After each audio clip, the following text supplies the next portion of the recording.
Hello, this is Joel Blackford with Beth Hesed Sabbath Fellowship in St. Paul, Minnesota, and we're watching one more video together here where I'm trying to prove to you that these signs are actually dramatic and that you should be aware. I'm not saying the rapture is going to occur tomorrow. I'm not saying that it's going to occur next year. I'm saying that you should be aware of these signs because these are horrific signs if they actually follow through with what potentially could happen. And I think you need to be aware of it, and I just want you to be aware of the scientific signs that are definitely observable and be aware of what's happening in your world. So the most important thing is this is a nature.com article where Earth's magnetic field is acting up and the geologists don't know why. The erratic motion of the North Magnetic Pole forces experts to update the model that aids global navigation. So the problem is the United States government is furloughed right now in January of 2019. And so what you'll notice is that they're not updating. And so that means your GPS systems are going to be off. And that affects airlines. That affects many, many people that use GPS. So just be aware that the magnetic pole is moving, and it's moving very, very quickly. So let's prove that. Here's the scene. You can see the magnetic north was going towards Canada, and there's a big blob of iron underneath the surface, like a river of iron underneath the surface in Canada, competing against the big blob over in Russia. And right now the Russian Siberian blob is winning, and the pole is being yanked back towards Siberia. That means Russia's going to get cold as the magnetic North Pole moves. But it's not just moving towards Russia. It seems to be ending up down in the Indian Ocean, basically, down in that area, the South China Sea.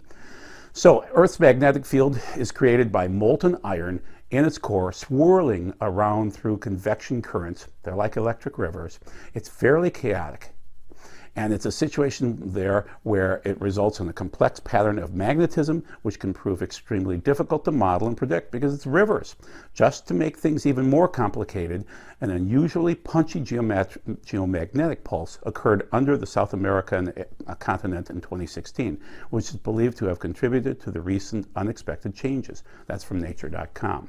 So it looks like a series of strings, but they're more like magnetic strings coursing through the earth. And so they're coming in, they're going out, they're moving constantly. They're rivers of magnetic content. Just be aware of that. And they have their own sequence of why they move and what's going on. And sometimes it's caused by external forces like the sun or our cosmos, possibly a planet Nibiru. I don't know about that. But something is driving the changes, and they're changing faster. So let's look at our shield, or our electromagnetosphere that's above our heads. It's been thinning from 1880 to about 2000 very quickly, about 10%, but then another 5% to 2010, and now it's thinning 10 times faster. It's hockey sticking, people. And that means that certain things that would appear above your head are going to be coming down and hitting you. So let's pretend asteroids and UV rays and solar waves and solar energy and other things like that. They're going to be coming in without any wall to stop them. There will appear signs in the sun, moon, and stars, and on earth. Nations will be in anxiety and bewilderment at the sound and surge of the sea. That's like a polar shift, as people faint with fear at the prospect of what is overtaking the world, for the powers in heaven will be shaken. That's Luke 21. So that's Jesus citing this. So you'll see the signs above your head and down below as we head into this cataclysmic time. Terror, now this is from Isaiah 24. Terror, pit, and trap are upon you. You who are living on the earth, he who flees at the sound of terror will fall into the pit. He who climbs out of the pit will be caught in the trap. For the windows, the magnetosphere, above have been opened, and the earth's foundations, that's a pole shift, shake down below. The earth cracks and breaks open. The earth crumbles to pieces. The earth trembles and totters. The earth staggers to and fro like a drunk. It wobbles. It sways back and forth like a watchman's shelter. Its transgression weighs heavy upon it. It will fall and not rise again. When that day comes, Adonai will punish the armies of the high heaven on high and the kings of the earth here on earth.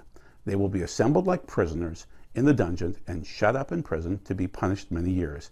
Then the moon will be confused and the sun ashamed, for Adonai Tezvaot will rule on Mount Zion and in Jerusalem with his glory manifest to the rulers of the people. That's from Isaiah 24. So just keep in mind, I'd like you to watch this video from Ben Davidson at Suspicious Observers. I'd like you to see part of it now, but then go back and watch it yourself. I'll give you the link down below. Just keep this in mind. The location of the North Magnetic Pole appears to be governed by two large-scale patches of magnetic field, one beneath Canada and one beneath Siberia. The Siberian patch is winning. Stop. Combination of solar energy and the equatorial position could make for a rapid melt and a world in mist and fog amidst the rising seas. What is most interesting about this scenario, and the reason why this hypothetical was chosen to share first, was because of where it would put the North and South poles.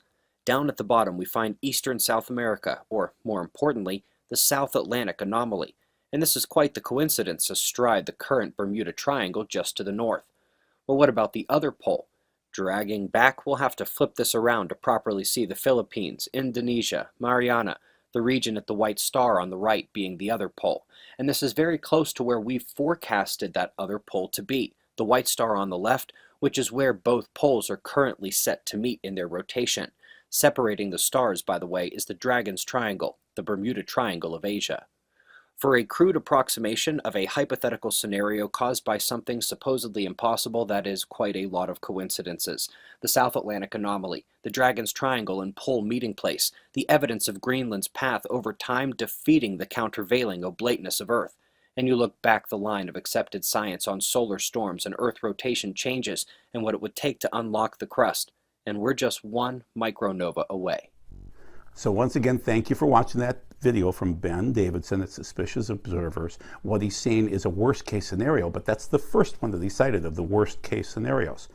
Let's move on and discuss this and look at this. This is where he thinks the poles are moving.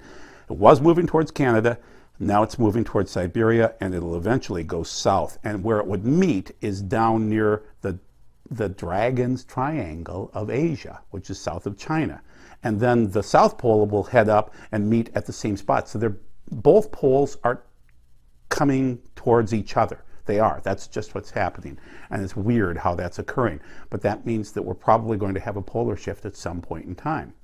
So let's look at the picture. There's the Dragon's Triangle on one side in Asia, and then there's the Bermuda Triangle over here by Bermuda. You know where Bermuda is, in Cuba and Florida and things like that. So just keep in mind that those are the two spots where the poles could end up, but we're not sure.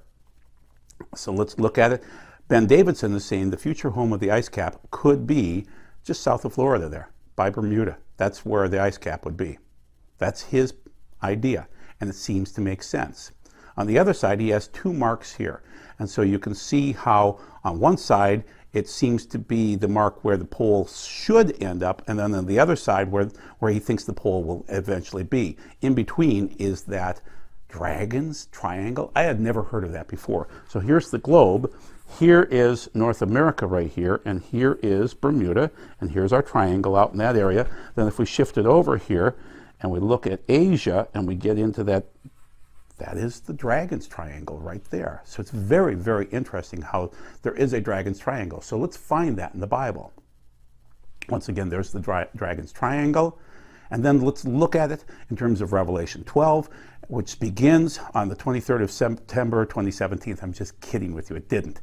But this is when they thought we were going to have a rapture. Every year in the fall, you have this sign from Revelation 12 in the sky. As you have Virgo reclining, you have the sun behind her head, you have the moon at her feet, and you have something going on in her tummy area. And then you have Leo behind her too. So every year, somebody crazy like Scotty Clark says, oh, it's going to be a rapture. And it's not. They just don't understand this has been going on for thousands of years, that she always reclines in the fall. So let's read Revelation 12 from 11 forward. They defeated him because of the Lamb's blood and because of the message of their witness.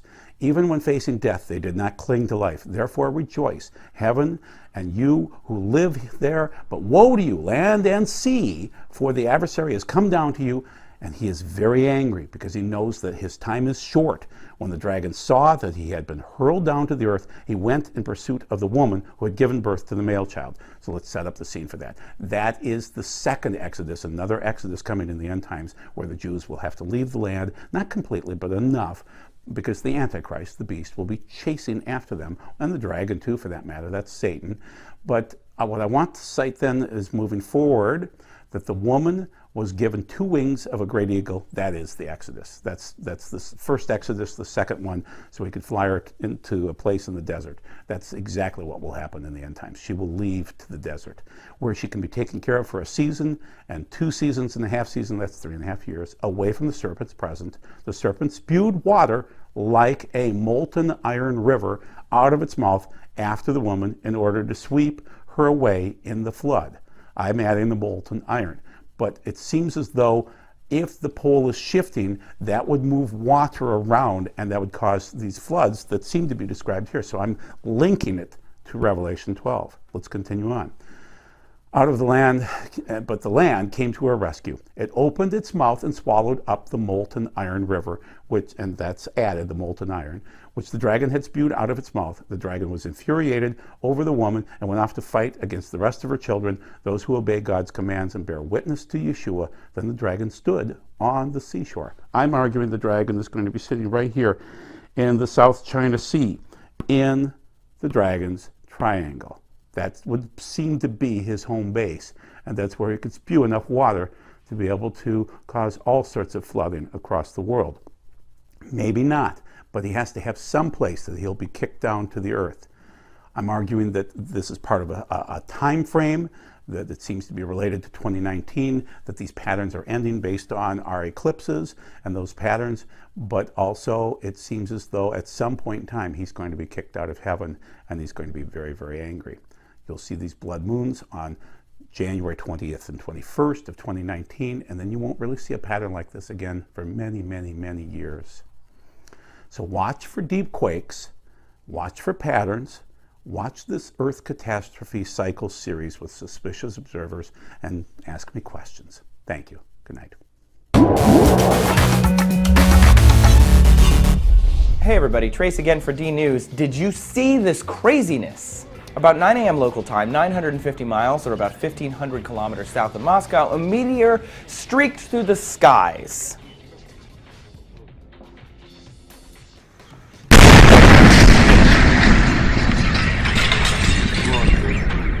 That is a sonic boom from this meteor, and it was so loud that it shattered glass. It's so bright that it cast shadows.